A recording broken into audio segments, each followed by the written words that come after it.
Pollution highest in the world. Most polluted city ఏదైనా ఉందంటే ఢిల్లీ దానికి చిరునామా అనే పరిస్థితికి వచ్చాం. అందుకే నేను మొన్న ఎన్నికల్లో చెప్పాను, it is a total failure model. I'm not criticising individuals. It is a failure model itself is a failed model. It cannot sustain, it cannot replicate, it cannot be continued.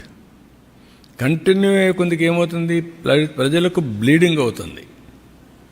ఇంకా ఒకప్పుడు మీరు చూస్తే best examples ఇక్కడ పంజాబ్, మనం గర్వంగా చెప్పుకున్నాడు. పంజాబ్ అంటే ఒకప్పుడు దేశానికి కావాల్సిన సైన్యం అంతా అక్కడి నుంచి వచ్చేవాళ్ళు, దేశాన్ని రక్షించేవాళ్ళు.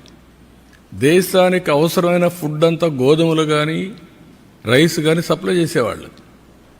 5 నదులు ఉన్నాయి. ఈరోజు ఏమైంది పంజాబ్? డ్రగ్స్. ఐటీకి పోలేదు, డ్రగ్స్ వచ్చాయి.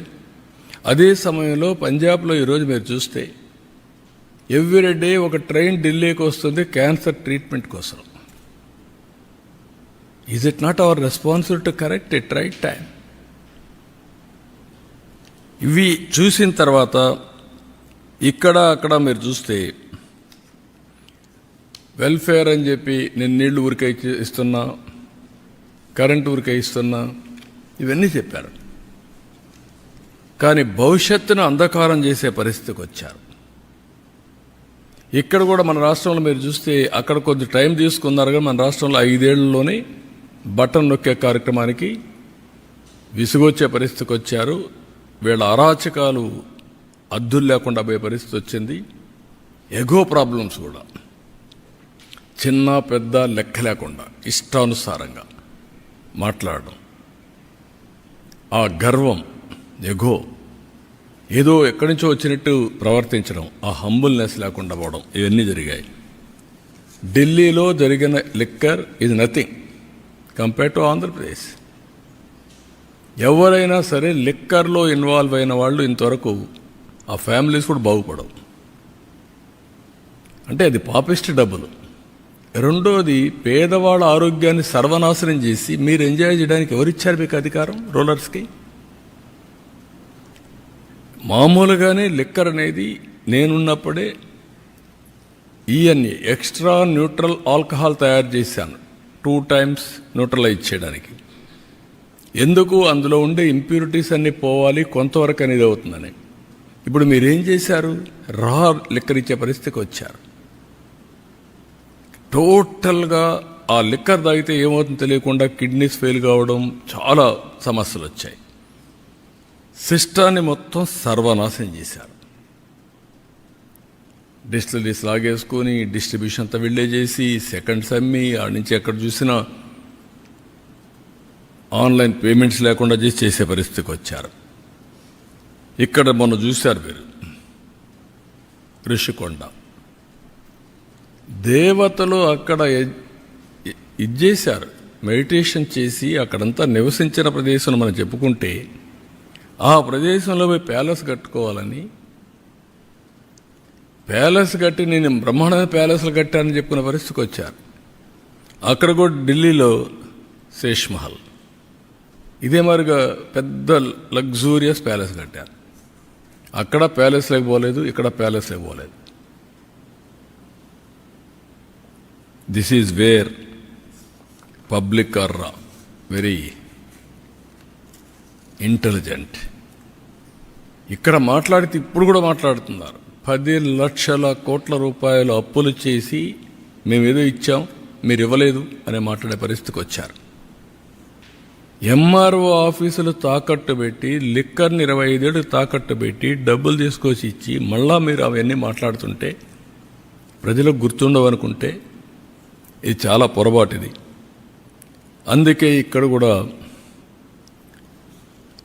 బటన్ నొక్కే కార్యక్రమం సక్సెస్ కాలేదు.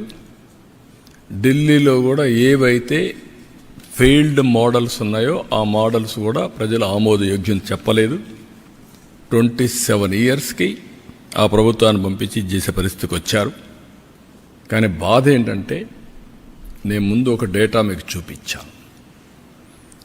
ఈ డేటా ప్రకారం ఏం జరిగింది అని చూస్తే యాస్పిరేషన్స్ ఆఫ్ పీపుల్ టోటల్గా ఆవిరైపోయినాయి. కోరుకున్నారు, మాకు సంక్షేమం కావాలి, అభివృద్ధి కావాలి, ఉద్యోగాలు కావాలి అని కోరుకున్నారు. ఓటేసిన పాపానికి వీళ్ళు కాటేసే పరిస్థితికి వచ్చారు. వాళ్ళ భవిష్యత్తునే కాటేసే పరిస్థితికి వచ్చారు. ఇప్పుడు దాంతో ఏమైంది?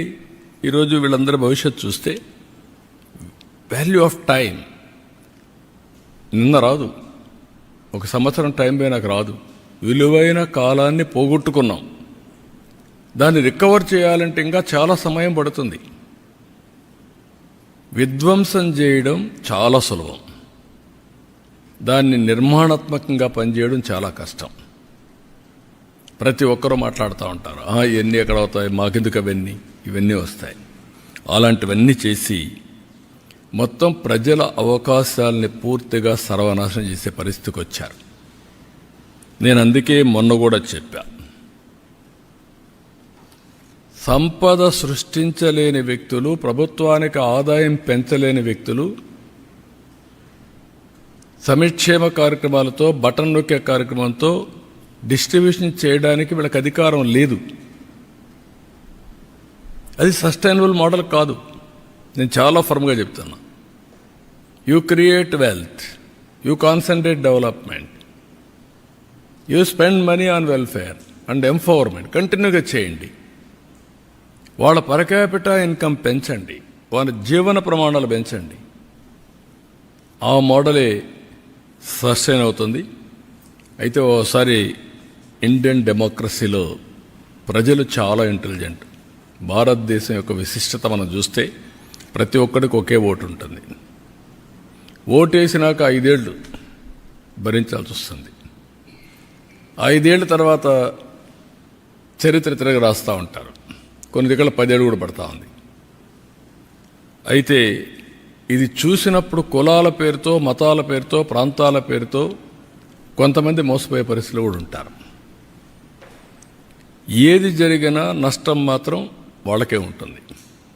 అందుకే నేను చూశాను, ఈరోజు చెప్పింది కామన్ సెన్స్ అయితే మాత్రం భారతదేశంలో ఓటర్కి అబండెంట్ కామన్ సెన్స్ ఉంది.